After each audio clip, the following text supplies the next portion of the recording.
y'all, welcome back to my channel. I'm Muriel, this is Nurse Muriel. Oh, I think this is a continuation, y'all. Anyway, if it's not a continuation, hey y'all, welcome back to my channel. I'm Muriel, this is As Told. Lord, I'm about to say As Told by Muriel. That's my old channel name. I should go back to that, but anyway, this is Nurse Muriel. To my new subscribers, hey, how y'all doing? Welcome to my oldies but goodies. Y'all already know what it is. How y'all doing? I'm just sitting here eating me some pork skins. Oh no, these are cracklings. Child, what are these? I'm getting pork skins and cracklings. Curly Q's pork skins. Well, I meant to get crackling. If y'all from the South, y'all know what cracklings are. I meant to get crackling. I shouldn't be eating this, period, because my blood pressure was a little elevated when I went to my employee health check. But here I am. I did get some water to wash it down. Nice and cold. I know it's Aquafina. A lot of people don't drink that, but I drink tap water, so the way people feel about tap water. I drink tap water, so Aquafina ain't gonna hurt me. I just didn't bring any water out the house with me. So y'all, I got this mask on because I don't feel too good, y'all.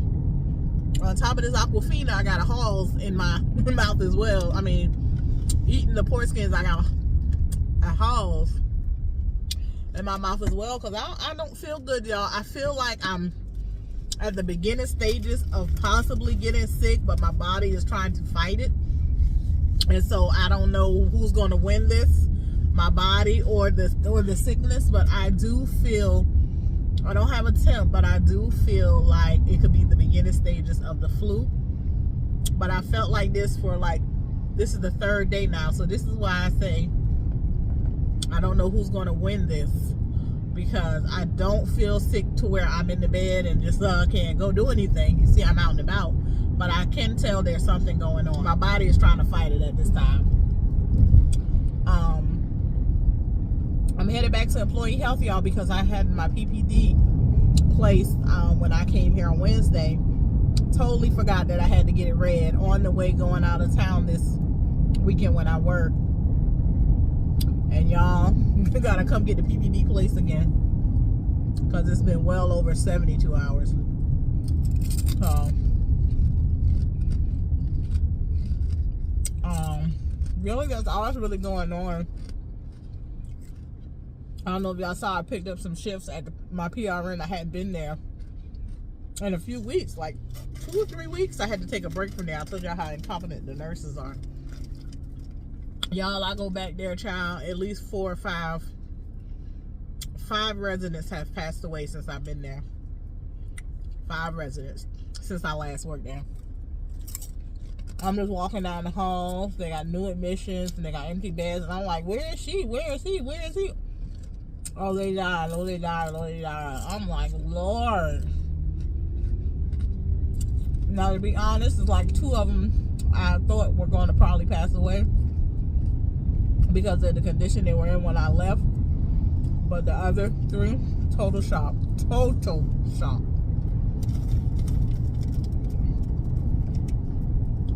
So, that's just how quick things change. That's just how quick life changes, y'all. Like, just that fast. Those residents passed away. And they've already started filling the beds in. You know, that's how it is. But I was totally shocked on at least 3 of them. Like, I was like, oh my God, what happened? Like, you know, I couldn't believe they passed away. These are residents who last time I were up walking, could walk themselves. They were fully functional, did everything for themselves. We did nothing for them, but maybe get them a cup of ice and give them their medicine. Outside of that, we did nothing for them. On their path, 3 of them passed away. I was shocked.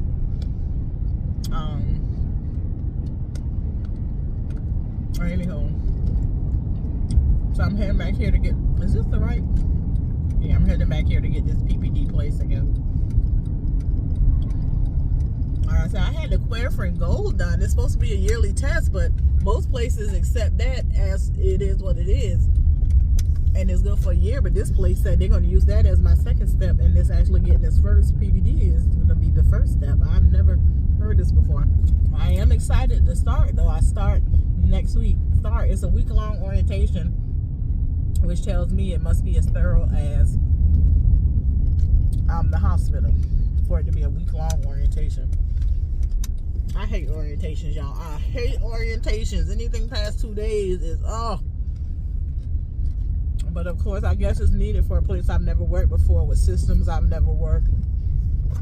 I'm really anxious to tell y'all how it is working here, because I've done long-term care and acute care, but this is something totally like different than both of those. So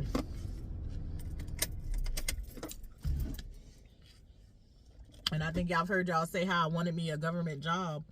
I don't know if I've said it on camera before, but I've said, a lot of people around me know I've thought about doing like school nursing. I thought about just to get for the benefits, y'all. When you get up at my age, benefits are more important than healthcare benefits and stuff tend to be more important than making top dollar.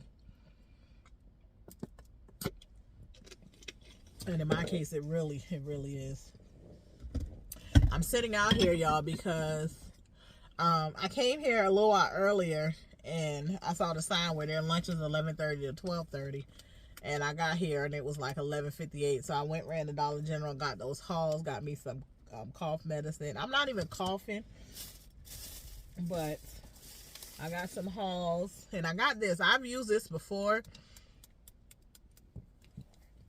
One thing about me, I very rarely buy name brand anything when there's a generic with the same ingredients. And just like we give people acetaminophen at the nursing homes and the hospitals, we are not giving them Tylenol, but we're charging them Tylenol prices. I take the generic of everything. So this is the Dollar General. This is equivalent to DayQuil. Yep, same thing, equivalent to the DayQuil pills.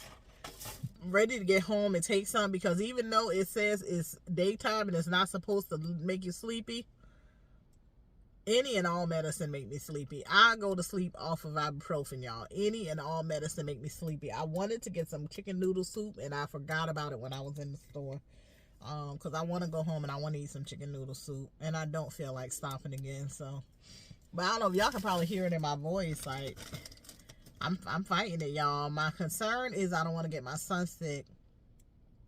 And I'm also concerned, and I'm hoping I didn't get my boyfriend sick, because he has other health issues. And when he gets sick, it's bad. And so I'm hoping that whatever I got going on wasn't in the works while I was at his house. I did work with, I don't want to say it, because sometimes saying it is like, I did work with patients who got, y'all know them 2 respiratory things that's going around. I work with patients Thursday night and Friday night that have those 2 respiratory things going around. And so I'm hoping I didn't. I was double masked, y'all. I'm hoping, and I kept constantly washing my hands, so I'm hoping that was enough protection. But I didn't feel this way. This is so I worked with them Thursday and Friday. I started feeling this way Saturday. Been feeling it Sunday, and I'm feeling it today. It's Monday, so I'm hoping that's not what it is. I'm just hoping it's the weather change. It was raining one day. I had to walk out in the rain to get in my car. Like, I'm hoping it's just stuff like that. But I'm one of those people who rarely ever get sick. Like, I caught C-19 back in like 2022, and that was my first time being sick in like 15 years. Like, I hardly ever get sick. On the other hand, I got 2 of my children, my 2 oldest kids, they get sick at least 10 times a year. Everything that's ever going around, they always catch it. And then on seasons, things are off season, they catch that too. But I have a strong immune system, and my youngest 3, their immune system is pretty strong. They very rarely get sick, but my oldest 2, every time you turn around, they sick. But anyway, y'all, I got about 5 more minutes before I can go in here, so I'm going to watch a YouTube video, or start a YouTube video, and I'll get back with y'all. All right, y'all, see that little raised area? That's how your PPD, once it's placed, should look. It has a little induration when it's placed. Hey, y'all. Okay, it's Wednesday. It's January the 10th. Y'all can hear I'm still a little congested.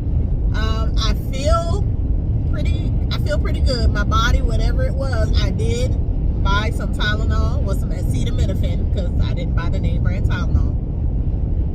I did buy some acetaminophen, and I bought some DayQuil, the I showed y'all, it's the off brand, and some Halls drops, and I feel pretty good. I'm still congested though. It's like this nose, it's all in here though. And I don't know I'm drinking me some hot coffee, y'all. I know it probably been a long time since y'all seen these, ever since, you know, the Star BC craze or whatever, but I still drink my McDonald's coffee. It still do me right. And this cup is a large now. I told her the large is getting smaller and smaller every day, but it's a large. But guess what? $2.35. It tastes so good. It woke me up and it got me through this whole ride home. Even though I worked last night, didn't take a nap, 12 hours straight last night. No nap. And I got me a cup of coffee this morning. And I should be home in the next 30 minutes, y'all. Does what it's supposed to do for $2.35. And it tastes good. I don't know what brand they use. McDonald's coffee has always been it for me. Like, it's always been. I like my, and I like my iced caramel coffee as well, but the straight just coffee, yeah, it does it for me. So good, y'all. And then I only use Splenda, and I use 2 creams, but I use probably about 4 Splendas. So last night was good, y'all. It's so much sickness throughout that building. I'm sitting there sounding like this, and then I'm sneezing, because y'all know they keep it cold in these facilities at night. So I'm sneezing, and and I'm sounding like this, talking, and everybody looking at me out the side eye. And I told them, yeah, my body is trying to fight whatever it is, and I feel like my body is winning. Because even though I sound like this, I was able to make it through this entire night. So that's one for me, for my immune system, y'all. I have to go get that PPD read. I wonder if I have to wait until, I didn't get it placed until like 12:30 p.m. I wonder if I have to, I'm gonna go this morning before I go home. I'm gonna roll up in there and child, I got on my slides. When I drive, I don't drive with my work shoes on, because I want my feet to feel free. So I have on my slides with this uniform. I'm gonna walk right up in there with these slides on and get my PPD read. Before I go home. So y'all, I told my oldest son I'm gonna get him a little used vehicle, y'all, because he wants to work. But even though we have public transportation, y'all know in every city there's a job that hires everybody. Like, every city has that job that everybody can get a job at, no matter who you are. They'll give you a chance, whether you got a criminal record, whatever. They'll always give you a chance. Well, we have one of those jobs here in our city. And although people go and work it and they don't stay long, they do stay long enough to get up on their feet, make them some money. If they need a vehicle, maybe get a vehicle, or pay their bills or whatever until they get a better job. So my son wants to work. The thing is, this business is located like 35 minutes away from the house. And so he can't depend on us for rides back and forth to work. Even though it's 3 vehicles in the household right now, he can't depend on us because we all have like different schedules. And so I'm gonna go look for him a little used car. I told him I'm gonna get him a little used car. It's not gonna cost a whole lot. And I'm gonna make sure it gets him from A to B for him to get a job, and he just has to pay me back out his paychecks little by little. He worked here before. When he used to work here before, he used to ride the bus, but it's like the bus, he got to get on there. It's like just for a job that's like 30 minutes away, it's like 2 different transfers, and then they don't let him off near the job. Then he has to walk a good little ways, and then if it's raining and stuff, which I know if it's something you need to do, if you want it, you'll do it, but a vehicle will make it so much better. I just, oh Lord. I told myself I wasn't going to do it because I felt like at this age, y'all should be able to figure things out, get things done on your own without my input. But then I was like, you know, I got it to buy a little vehicle. Y'all know there's still vehicles out there you could buy with like $2,500 and stuff. It ain't the best of the best, but they get you from A to B. So we looked at a few online. We're gonna go check a couple of them out today. And he already know, like I told him, if you getting paid and your pay is $600 a week, I want $300. You know, you're gonna have to start paying me back on paying me back for this vehicle. Like if you get $500 a week, I want $250. You get $600 a week, I want $300. Like I need this money back. So yeah, we're gonna go try to find him a little car. Y'all, anyway, my shift was good last night. I had no issues. There are so many sick people. This respiratory thing that's going on, and having to write an order for someone for oxygen last night because couldn't get her sats above 89%. And she said this has only happened to her once before, and she was in the hospital, not yet transferred to our facility when it occurred. So yeah, I had to get her started on some oxygen. I got another resident who's a hospice patient who is actively transitioning, so I was keeping that resident comfortable with the morphine. It's just so, I remember back in the day I used to be, nervous and scared about giving a patient morphine because, how like it'll take, once you start using that, once you start giving them that, it's like their days and hours are numbered. But honestly, it makes for a real peaceful, restful, not painless, because I'm not going to say they don't have any pain, but I'm going to say if they do have pain, it appears to be tolerable with the morphine. It really helps. I've seen some patients who were on morphine and were alternating morphine and Ativan, and had got, the end of days were that heavy for them. But this patient, I administered the morphine just to keep this patient relaxed and calm, and they still had some shallow breathing, but I know the morphine had taken effect because all the moaning and groaning wasn't being done. Yeah, but it's almost sad because it's so, even somebody that I worked with Sunday, that I laid my eyes on Sunday when I did treatments, that I went to the room and assessed, even they have died since I last